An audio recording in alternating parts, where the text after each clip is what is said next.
Fitnah Dake terhadap Bung Karno. Ditulis oleh Asfi Warman Adam dari lipi.go.id. Pekan ini, Anthony C. A. Dake yang menulis buku Soekarno File berada di Indonesia.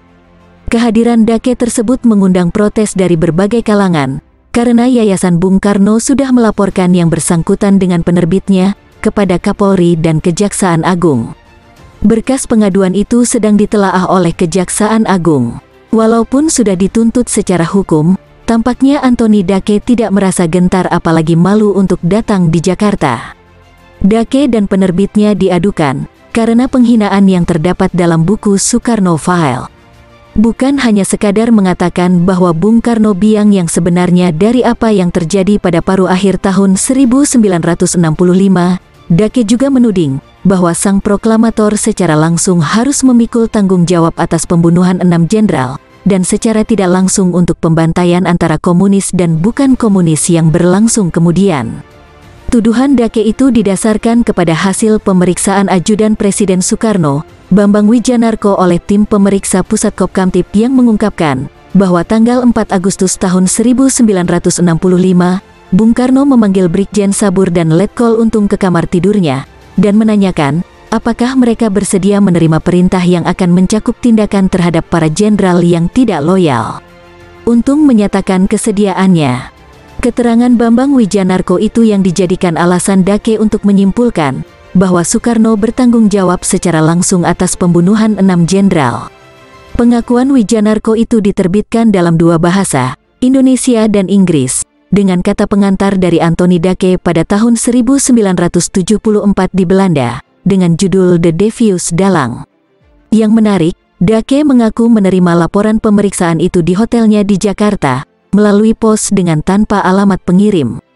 Naskah misterius itu diterbitkan pada tahun 1974 di Leiden, Belanda, dengan pengantar dari Anthony Dake berjudul The Devious Dalang, Soekarno and the So-Called Untung Puts, Eyewitness Report by Bambang S. Wijanarko.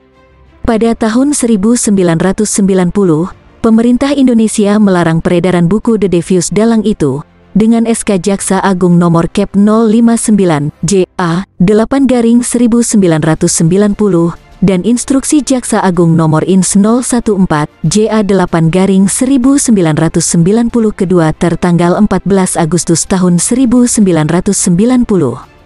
Pada tahun 2005, penerbit Aksara Karunia menerbitkan Soekarno File yang terdiri atas 549 halaman, bagian lampiran, sekitar 300 halaman, lebih banyak daripada isi buku. Pada bagian apendiks itu dicantumkan secara lengkap teks Indonesia kesaksian Bambang Wijanarko, yang sebelumnya dimuat pada The Devious Dalang. Dengan demikian, sebetulnya penerbit Aksara Karunia telah menerbitkan ulang buku yang pernah dilarang di Indonesia. Dokumen Wijanarko itu sangat lemah dari sudut metodologi sejarah. Sebab, beberapa tahun setelah itu, ketika mendiskusikan buku Sewindu bersama Bung Karno, Wijanarko mengakui bahwa pengakuan tersebut diberikan secara paksa. Pada tanggal 27 Maret tahun 2006, saya menyurati keluarga Wijanarko yang mengirimkan kliping harian Merdeka terbitan tanggal 5 dan tanggal 7 Oktober tahun 1974. Pada koran tersebut, tanggal 5 Oktober tahun 1974 diberitakan tentang dibukukannya kesaksian Wijanarko. Namun pada tanggal 7 Oktober tahun 1974, Bambang Wijanarko menyatakan, ia tidak tahu menahu, ia tidak kenal dengan Anthony Dake dan penerbit buku itu. Ia tidak pernah menyampaikan kepada siapapun jawaban yang disampaikannya waktu pemeriksaan oleh TPRPU. Ia tidak pernah diberitahu tentang penerbitan buku itu. Hasil pemeriksaan oleh TPRPU itu merupakan suatu berita acara yang harus dirahasiakan sampai disidangkan di pengadilan. Dari jawaban Bambang Wijanarko itu, apakah dapat disimpulkan bahwa Anthony Dake dan penerbit tersebut selain melanggar etika, juga telah membocorkan atau menyebarluaskan rahasia negara Indonesia kepada pihak internasional? Yang sangat mengherankan, Bambang Wijanarko meninggal tahun 1996, sedangkan buku The Devious Dalang terbit tahun 1974. Dake sendiri dalam beberapa kesempatan berkunjung ke Indonesia.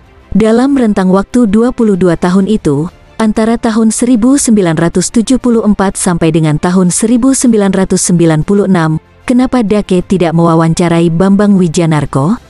Selain sangat lemah dalam hal sumber, secara logika, kesimpulan Dake kurang kuat. Kalau Soekarno ingin memecat Jenderal Yani atau jenderal lainnya, dia bisa melakukannya setiap saat. Mengapa harus dengan cara yang berliku-liku? Mengapa Soekarno yang sedang berkuasa membuat persekongkolan agar terjadi kudeta yang bisa menggulingkan dirinya sendiri? Dengan kata lain, Soekarno mengudeta dirinya sendiri. Sekarang, kita di tanah air dalam suasana menuju demokrasi. Perbedaan pendapat merupakan hak setiap warga, termasuk orang asing. Ada berbagai versi dalam penjelasan suatu kejadian sejarah, G30S tahun 1965 termasuk dalam proses demokratisasi sejarah. Kalau menyatakan Soekarno terlibat G30S, saya kira boleh saja, seperti halnya mengungkap Soeharto melakukan kudeta merangkak pada tahun 1965 sampai tahun 1967. Tetapi, menuding sang proklamator dan bapak bangsa tersebut terlibat secara langsung dalam pembunuhan 6 jenderal, dan secara tidak langsung dalam pembantaian yang terjadi sesudahnya, yang memakan korban paling sedikit 500.000 orang itu sudah fitnah.